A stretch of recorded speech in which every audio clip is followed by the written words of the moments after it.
வணக்கம். நான் ஸ்ரீரங்கம் ரவி உங்களோட பேசிகிட்ருக்கேன். இது மிதுன ராசிக்கான 2017 வருஷத்திய பலன்கள். மிதுன ராசி பார்த்துருப்பீங்க, சிம்பல் 2 குழந்தைகள் நிற்கிற மாதிரி அதோடைய சிம்பல். இந்த ராசிக்கு யார் அதிபதி அப்படின்னு பார்த்தா புதன். இந்த ராசி உபயராசின்னு பேர். இந்த ராசிக்கு நன்மைகளை அதிகம் செய்யக்கூடியவர் யார் அப்படின்னு பார்த்தா உங்கள் ராசிநாதனான புதன், அதற்கு அடுத்தபடியாக சுக்கிரன், அதற்கு அடுத்தபடியாக சனீஸ்வர பகவான். இவங்க உங்களுக்கு ரொம்ப நன்மைகளை மட்டும் செய்வாங்க. சனியை பொறுத்த வரைக்கும் வேலை இல்லாமல் கூலி இல்லைங்கிற மாதிரி வேலையை வாங்கிட்டு கூலியை சரியாக கொடுப்பார். அதனால் இந்த 3 கிரகங்கள் உங்களுக்கு அனுசரணையாக இருக்கிறதா என்பது ரொம்ப முக்கியமான ஒரு விஷயம். அடுத்து குருவை பொறுத்த வரையில் கொஞ்சம் சோதனைகள் ஏற்பட்டாலும் நிச்சயமாக உங்கள் ராசிக்கு அவர் ஓரளவுக்கு நன்மைகளை செய்வார். இப்போது இந்த வருஷத்தில் எப்படி இருக்குன்னு பார்க்கலாம். முதல்ல கிரக நிலவரங்களை நம்ம பார்க்கும் பொழுது குருவானவர் 4ஆம் வீட்டில் இருக்கிறார்.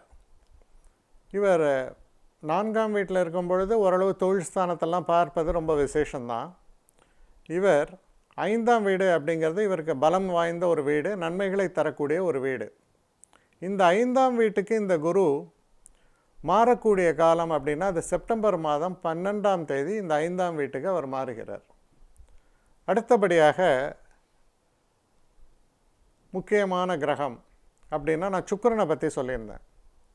சுக்கிரன் இந்த முறை பிப்ரவரி மாதம் தொடங்கி பிப்ரவரி, மார்ச், ஏப்ரல், மே இந்த 4 மாதங்களும் முழுவதும் அவர் 10ஆம் இடத்தில் உச்சமாகவே இருக்கிறார். இது ஒரு அற்புதமான ஒரு சமாச்சாரம் உங்களுடைய ராசியை பொறுத்தவரையில். அடுத்து சனி பகவான், அவர் ஏற்கனவே 6ஆம் இடத்தில் ரொம்ப சிறப்பாகத்தான் இருக்கிறார். இந்த 6ஆம் இடத்தில் இருக்கக்கூடிய சனி 7ஆம் இடத்துக்கு மாறுகிறார். ஸ்தான பலம் 7ஆம் இடத்தில். தொடர்ந்து 7ஆம் இடத்தில் இருந்து கடைசியாக திரும்பவும் 6ஆம் இடத்திற்கு வந்து திரும்பவும் 7ஆம் இடத்திற்கு போகிறார். இது எப்படி நடக்கிறதுனா ஜனவரி மாதம் 28ஆம் தேதி அவர் 7ஆம் இடத்துக்கு மாறுகிறார். அப்புறம் ஜூன் மாத இறுதியில் மீண்டும் 6ஆம் இடத்துக்கு வருகிறார். அக்டோபர் மாத இறுதியில் மீண்டும் 7ஆம் இடத்திற்கே செல்கிறார். அதனால் சனி பகவானை பொறுத்தவரையில் முழுக்க உங்களுக்கு ஆதரவாகவே அவர் செயல்படுகிறார். அப்போ சுக்கிரன் பெரும்பாலான நாட்கள் ஆதரவாகவும், சனி பெரும்பாலான நாட்கள் ஆதரவாகவும், புதனும் வேகமாக போகக்கூடிய ஒரு பிளானட், அவரும் ரொம்ப ஆதரவாக உங்களுக்கு செயல்படுகிறார்.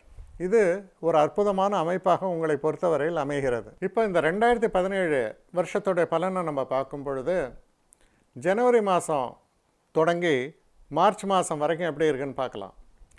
ஜனவரி மாதம் சனீஸ்வரன் உங்களுக்கு ரொம்ப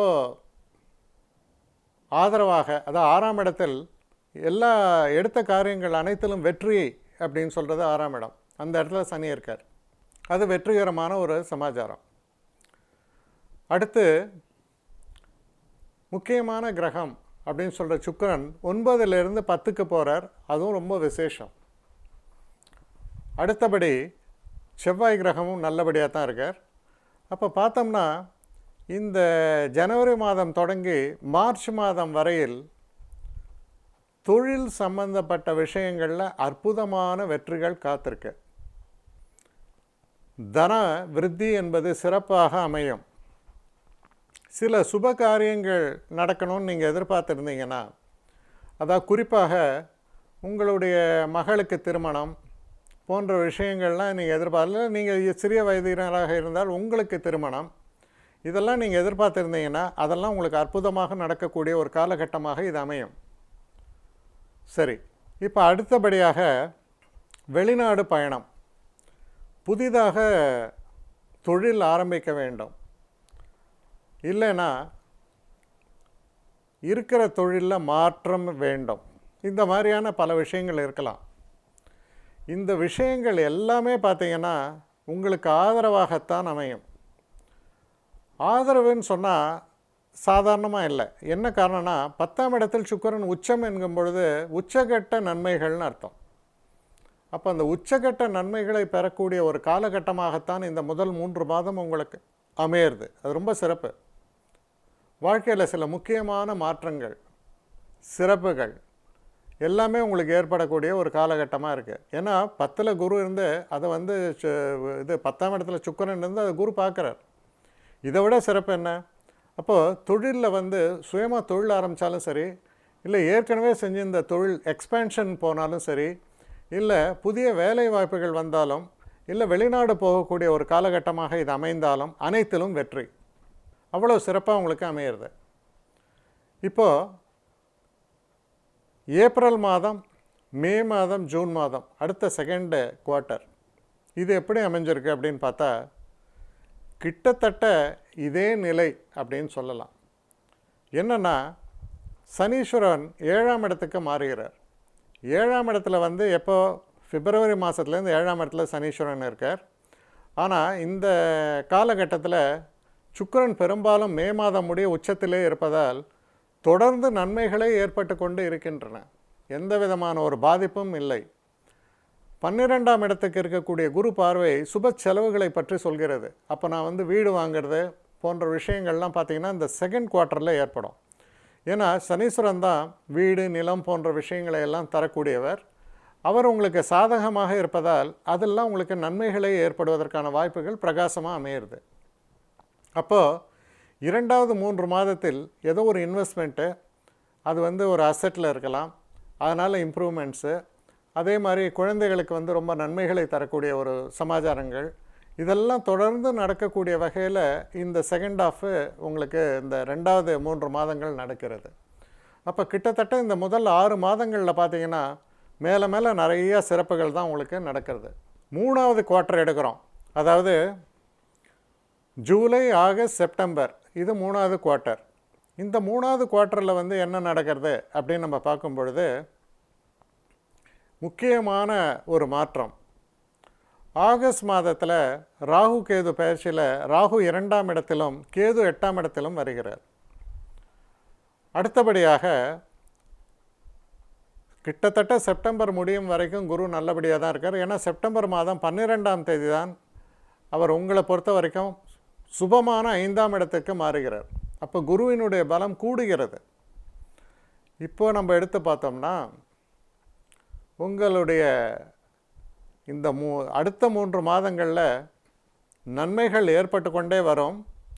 ஆனால் ஆகஸ்ட் மாதத்தில் குடும்ப சம்பந்தப்பட்ட விஷயங்களில் கொஞ்சம் ஜாக்கிரதையாக இருக்கணும். தேவையில்லாத சில பிரச்சனைகள், அனாவசியமான ஆர்குமெண்ட்ஸு, இதெல்லாம் ஏற்படாமல் அவாய்ட் பண்ண வேண்டியது உங்கள் கையில் இருக்குது. அதாவது கணவன் மனைவிக்குள்ளே சில ஒற்றுமை இல்லாத ஒரு தன்மை, அதனால் வரக்கூடிய சில பிரச்சனைகள், இதெல்லாம் ஏற்படுவதற்கான வாய்ப்புகள் உண்டு. அப்போது இந்த ஜூலை, ஆகஸ்ட், செப்டம்பர் இந்த காலகட்டத்தில் பார்த்தோம்னா இந்த ஆகஸ்ட் மாதத்துலேருந்து சில பிரச்சனைகள் உருவாவதற்கான ஒரு வாய்ப்புகள் உண்டு. அதில் கொஞ்சம் கவனமாக செயல்படுங்கள். மற்றபடி உங்களுக்கு வந்து ஒரு சீரியஸாக ஒரு செட்பேக்கோ ஒரு பிரச்சனைகளோ வரக்கூடிய ஒரு காலம்னு சொல்ல மாட்டேன். அதே போல் திருமணத்திற்காக நீங்கள் பார்த்து கொண்டு வரும் பொழுது பெரும்பாலும் மே மாதத்துக்குள்ளேயே நல்ல வரன்கள்லாம் வந்து ஒரு நிச்சயதார்த்தம் அளவுக்கு நடந்துடும். அதுக்கப்புறம் இந்த அதாவது ஜூலை, ஆகஸ்ட், செப்டம்பர் இந்த காலகட்டங்களில் பார்த்திங்கன்னா திருமணத்திற்கான முகூர்த்தங்கள் குறிக்கப்பட்டு மேலும் சில நன்மைகள்லாம் ஏற்படும். இந்த கடைசி 3 மாதம் இருக்குது பாருங்கள், அதாவது அக்டோபர், நவம்பர், டிசம்பர், குரு மிகவும் சாதகமாக பலத்தோடு விளங்குகிறார். இந்த குரு பலத்தோடு விளங்குவது என்பது ரொம்ப ரொம்ப சிறப்பான ஒரு விஷயம். இந்த 5ஆம் இடத்தில் குரு இருக்கும் பொழுது 11ஆம் இடத்தை பார்க்கும் பொழுது வீடு, மனை போன்ற சேர்க்கைகள், எடுத்த காரியத்தில் வெற்றி, திருமணம் போன்ற சுபகாரியங்கள், இது போல் தொடர்ந்து பல நன்மைகளை எல்லாம் நிறைத்து தரக்கூடிய ஒரு கடைசி 3 மாதங்களாக உங்களுக்கு அமையிறது. ஆகக்கூடி இந்த வருஷத்தில் பார்த்திங்கன்னா இந்த 3வது குவார்ட்டர், அதாவது ஜூலை, ஆகஸ்ட், செப்டம்பர் இந்த 3 மாதங்களில் கொஞ்சம் மேலும் கீழையும் சில காரியங்கள் நடக்கலாம். குடும்பத்தில் சில தொல்லைகள், பிரச்சனைகள்லாம் தலை காட்டுவதற்கான வாய்ப்புகள் உண்டு. ஆனால் கடைசி 3 மாதங்களில் அவை எல்லாம் தீர்ந்து மேலே மேலே நன்மைகளை மட்டுமே தரக்கூடிய ஒரு காலகட்டமாக அது அமைந்துவிடும். அப்போது இந்த வருஷத்தில் பார்த்தீங்கன்னா பெரும்பாலும், அதாவது கிட்டத்தட்ட நான் 70 மார்க் சொல்லுவேன், அது உங்களுக்கு நன்மைகளாகவே நடக்கக்கூடிய ஒரு காலகட்டமாக இருக்கிறது. குறிப்பாக கடைசி 3 மாத காலங்களில் பல நன்மைகள், சொந்த வாழ்க்கையாக இருக்கட்டும், தன நிலைமையாக இருக்கட்டும், வாழ்வையோட ஒரு உயர்தரமாக இருக்கட்டும், எல்லாமே நன்மைகளாக முடியும். அதே போல் இந்த செகண்ட் குவார்ட்டருக்கு பார்த்தீங்களா, இந்த காலகட்டத்தில் உங்களுக்கு தொழிலில் உயர்வு, தொழிலில் மாற்றங்கள் போன்ற, அப்புறம் வெளிநாட்டு பயணங்கள், படிக்கக்கூடிய மாணாக்கர்களுக்கு நல்ல ஒரு கோர்சஸ் கிடைக்கிறது, இது போன்ற நன்மைகள் எல்லாம் நிறைந்து கிடைக்கக்கூடிய ஒரு காலகட்டமாக இது அமையிறது. அப்போது இந்த வருஷத்தை பார்க்கும் பொழுது கிட்டத்தட்ட 70 மார்க் உங்களுக்கு சொல்லலாம், நிறைந்த நன்மைகளை தரக்கூடிய ஒரு காலகட்டமாகவே அமையும். சில நேரங்களில் நீங்கள் கேட்கலாம், என்ன மாதிரியான பரிகாரங்கள் நாங்கள் செய்ய வேண்டும் என்று நீங்கள் கேட்டால், திருப்பதி சென்று வாருங்கள். திருப்பதி சென்று வரும் பொழுது பலவிதமான நன்மைகள் உங்களுக்கு நிச்சயமாக கிடைக்கும். குறிப்பாக பௌர்ணமி தினங்களில் திருப்பதி சென்று வரும் பொழுது சொந்த வாழ்க்கையில் இருக்கக்கூடிய பிரச்சனைகள் நீங்கும். மற்ற எந்த பிரச்சனைகளாக இருந்தாலும் உங்களுக்கு அது சரியான முறையில் நல்லபடியாக நடக்கும். அதே போல் திங்கட்கிழமைகளில் சிவனுக்கு பாலபிஷேகம் கொடுப்பதை ஒரு வழக்கமாக கொள்ளுங்கள். உங்கள் உடம்புக்கு வரக்கூடிய வியாதிகளை நீக்கி நன்மைகளை தரும். முடிந்தால் ராமேஸ்வரம் போன்ற இடத்துக்கு போயிட்டு வாங்க.